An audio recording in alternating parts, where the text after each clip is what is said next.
Someone at the barbecue asked my boyfriend who he'd date if not me. He pointed at my best friend and said, "Brittany, obviously."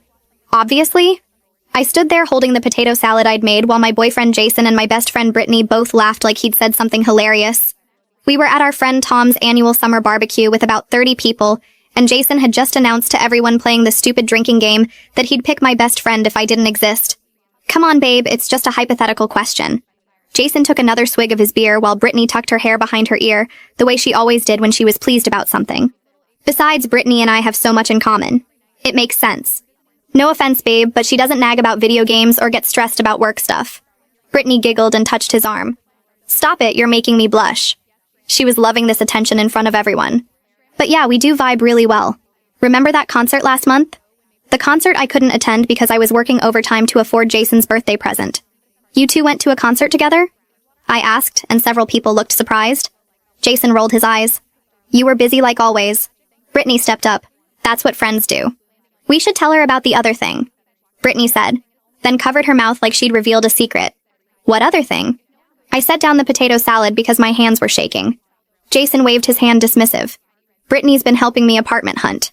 You know, for when we move in together. We'd never discussed moving in together. We're moving in together? Jason laughed. Not we. Me and my future roommates. Brittany found this sick 3-bedroom near her place. Near her place. My best friend was helping my boyfriend find an apartment near her without telling me. When were you planning to mention this? Brittany jumped in defensive. He needs his space. You're always suffocating him with your need to know everything. She said this in front of everyone like it was common knowledge. That's rich coming from someone who texts him more than I do. The words came out before I could stop them. Jason's friend Alex laughed. Oh shit, she knows about the texts. Everyone turned to look at Alex, who immediately looked guilty. I'd seen Jason's phone light up with her messages at midnight, at 1 a.m., at 3 a.m. We're friends. Friends text. Brittany said, but her face was red. Besides, you work nights, so someone needs to keep him company. Tom's girlfriend Lisa pulled me aside. Hey, maybe we should go inside for a bit. But I wasn't moving. No, I want to hear more about how my boyfriend and best friend would be perfect together. Jason stood up annoyed.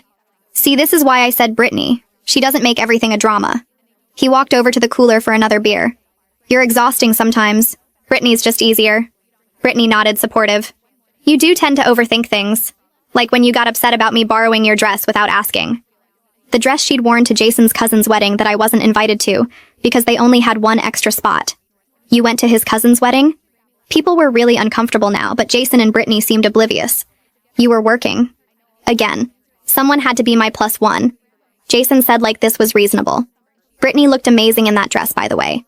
Better than when you wore it to your work thing.